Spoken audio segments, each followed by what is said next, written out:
But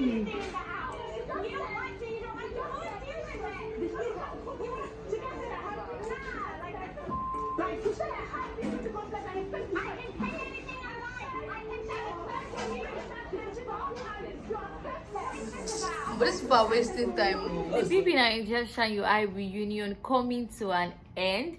Today was filled with drama, just as we expected it. I mean, every day is drama upon drama, but today's drama, it looked like they were going to beat each other up, guys.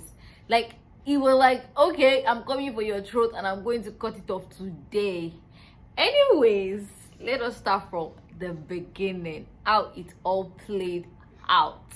Before we get into the video proper, I don't know why you are here. If you're not clicking the subscribe button, turning on my post notifications so you know when I drop a new video, please do smash the like button if you do like this video. And if you don't like this video, please don't dislike it, just, you know, still like it small like that, and drop a comment. Let me know what you guys think about everything we're going to be talking about today.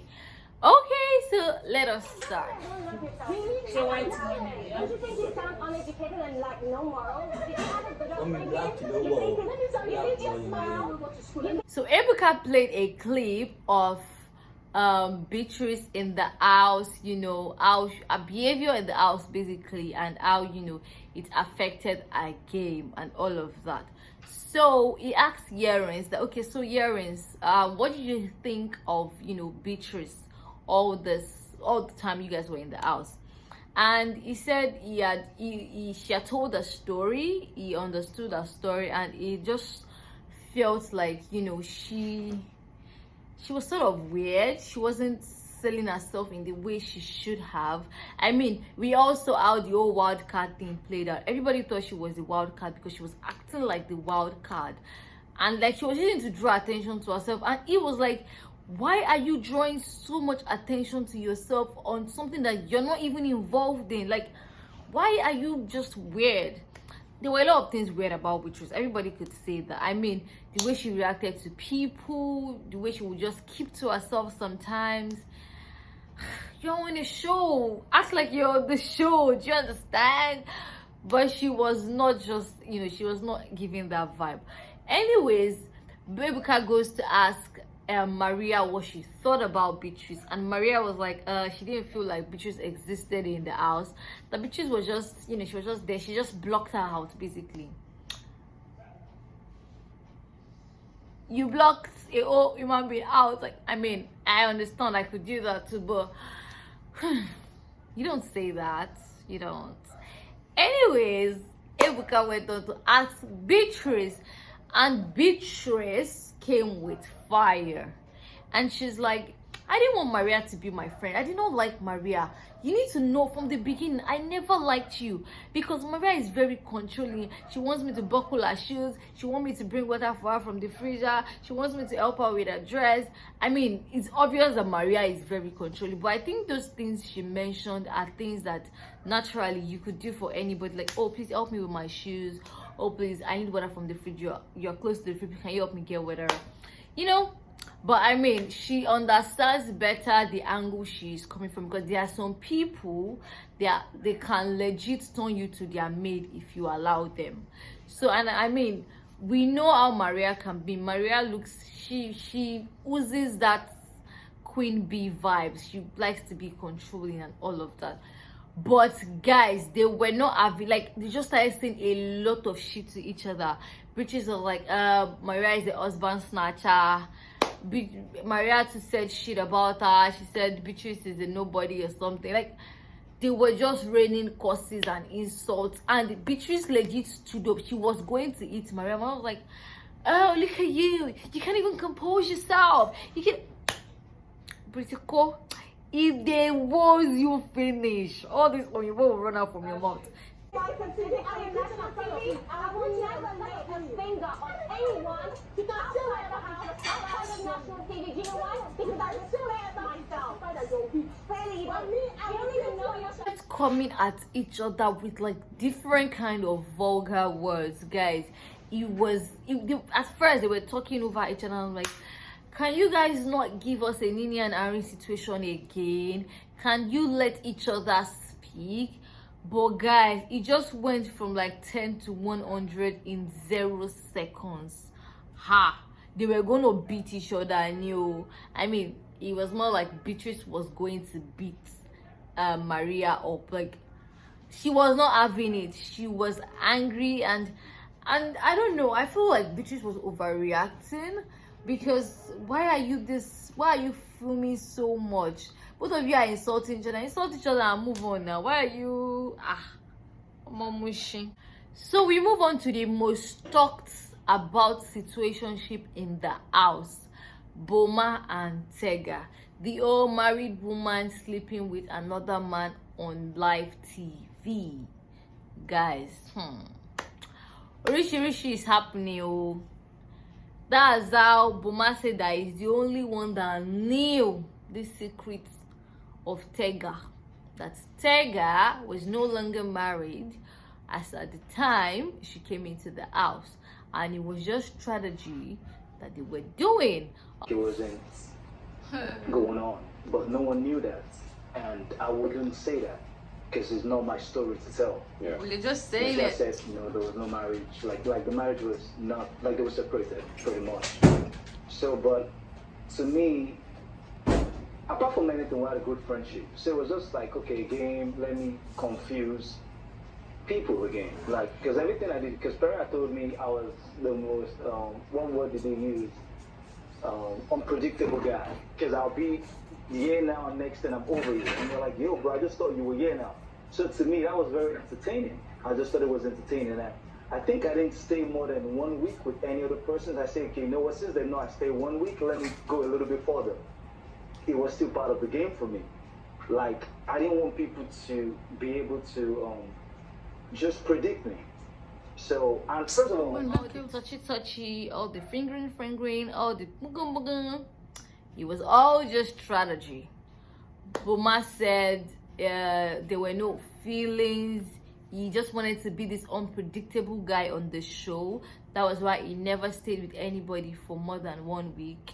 All the girls he was with in the house, he was just jumping up and down like the okra that he called himself. But with Tega, he stayed a little longer because he did not want people to predict him. That's what he said. And it was like people were overreacting about it outside. People were overreacting. We knew Tega to be a married woman. That is adultery. If you do not understand, that is adultery. It is a crime. It is a sin. I mean, we all sin, but on live TV.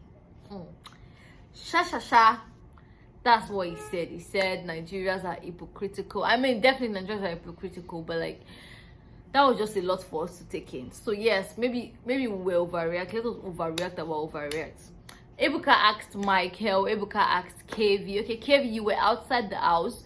You saw this play out from outside the house. So how did this look to people? Do you see how this would create a lot of, a lot of outrage basically? And it was, you understood that, okay, these are two adult consensual people. They are doing whatever they are doing, but again, this is Nigeria.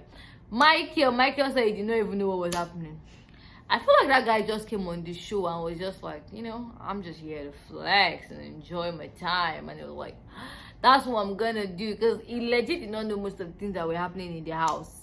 My guy said he did not know until they did their media rounds, because they all got evicted together and they were doing their media rounds, and he was just like, what happening here? Is it the two both of us are in the same house together? I didn't see this one now. Michael did not know basically, so he was just like, it was weird sort of when he started hearing all those stuff, and he's like, you know what, this is not my business, I'm just gonna mind my business. So Ebuka asked Tega, and Tega said she came into the house as separated. She had already been separated since 2020, but when she came into the house, she was going to tell everybody she was separated, but then she saw J. Paul, and then I don't know, I think they have history, or basically know each other before or something. So yeah, she saw the point. She was like, is this guy gonna cast this guy? So she just thought, you know what, I'm gonna say I'm married. And before the hour, she said she has spoken to baby daddy, and she had let him know, okay, I would be going for this show. I want you to just, I'm crazy, so I'm gonna do crazy things. And it was not supposed to come out. It was just supposed to be a mystery guy. Oh, I'm married, and I'm doing all this stuff. Where is her husband? I'm married, and one guy is touching my boobs. Where is her husband? So she wanted to keep people talking, but my guy just came out and just came to blab, and mama said they are no longer together, whatever. So all what she did was strategy. All what Boma did was strategy. There were no feelings attached, nothing.